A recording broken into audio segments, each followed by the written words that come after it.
ကျွန်တော်ဒီပြောပြမှာတော့ logo guideline ဆိုတာပါလေ business တစ်ခုလုပ်ငန်းတစ်ခုမှာဘာကြောင့် logo guideline ရှိတဲ့နာလဲဆိုတဲ့ဥစ္စာကိုကျွန်တော်အနေနဲ့ပြောပြမှာဖြစ်ပါတယ်မင်္ဂလာပါအိုင်လာနေကြိုဆိုလိုက်ပါတယ်ကျွန်တော်ရန်နေနိုင်ပါ logo guideline တစ်ခုမှာဘာတွေပါဝင်လဲဆိုရင် logo ရဲ့ meaning တွေ logo ရဲ့ concept တွေ logo variation တွေကျွန်တော်တို့ logo portrait ဆိုရင်တော့ဘယ်လိုမျိုး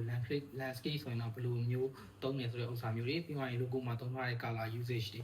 ဒီကျွန်တော်တို့ print မှာဆိုရင်တော့ကျွန်တော်ဘယ်လို color တွေသုံးတယ်ကျွန်တော်တို့ဒီ RGB ပေါ့နော် screen မှာသုံးမယ်ဆိုတော့ဘယ်လို color မျိုးတွေသုံးတယ်ကျွန်တော်တို့ pan တုံးဆိုရင်တော့ဘယ်လို color တွေရှိရဲဆိုတဲ့ဥစ္စာမျိုးတွေကိုကျွန်တော်တို့ဒီပေါဝင်မှာဖြစ်ပါတယ်ဗျ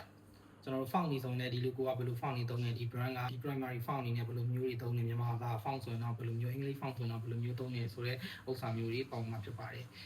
နောက်တစ်ခုကကျတော့ logo ဒူးဟန်စုံတွေပေါ့နော်ဥပမာ logo ကို distortion ပုံစံမျိုးအချိုးတွေပြတ်သွားအောင်မလုပ်ရဘူး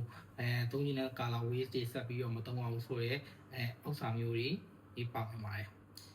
logo တစ်ခုကကျွန်တော်တို့ logo guideline ဆိုတာကဒီ logo ကိုသုံးရင်တယ်လို့သုံးအဆင်ပြေတယ်လို့ထားခြင်းတယ်လို့ထားဆိုတဲ့ဥစ္စာမျိုးမဖြစ်အောင်လမ်းညွှန်ပေးရဲတသက်မှတ်တဲ့ consist brand တစ်ခုကို consistent ဖြစ်အောင်လုပ်ပေးတဲ့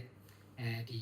လမ်းညွှန်စာပေါ့နော် brand logo guideline တစ်ခုပဲဖြစ်ပါတယ်logo guideline အပြင် brand ချင်းကြီးသွားသလို brand guideline အထိလည်း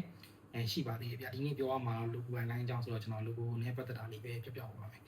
ကျွန်တော်တို့ဒီလုပ်ငန်းတွေမှာကျွန်တော်တို့အပြင်မှာဒီ marketing agency တွေအကြတယ် in-house designer တွေရှိကြတယ်ပေါ့နော်အဲ့လိုမျိုးအချိန်ကြီးကြရင်ဒီလူတွေဒီ agency တွေကကို brand နဲ့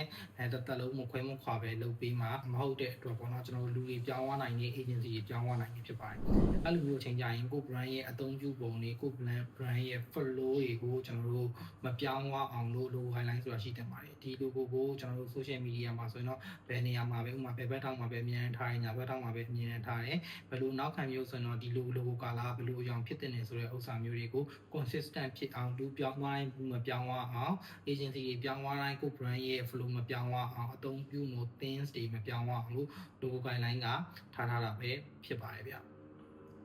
logo guideline ရှိရဲ့ brand နဲ့ logo guideline မရှိရဲ့ brand ဆိုရင် logo guideline ရှိရဲ့ brand ကိုကိုယ့်ရဲ့ audience ကပို့ပြီးတော့ဒီ recognize ပို့ဖြစ်တယ်ပို့ပြီးတော့မှတ်မိရပေါ့နော် brand အတွက်လည်းအများကြီး effective ဖြစ်ပါတယ်ဗျဒါကြောင့်ကျွန်တော်တို့ဒီ brand ကကိုယ့်လုပ်ငန်းရဲ့အကြီးအသေးပုံမူတည်ပြီးတော့ logo guideline ကအရေးကြီးပါတယ်ဗျနောက်ရက်တွေကြာရင်လည်းကျွန်တော်အနေနဲ့ဒီ brand guideline ဆိုတာဘာလဲဆိုတဲ့ဥစ္စာကိုကျွန်တော်ထပ်ပြီးတော့ပြောပြပေးသွားမှာဖြစ်ပါတယ်အားလုံးကျေးဇူးပါနောက်ဗီဒီယိုမှာတွေ့ကြတာပေါ့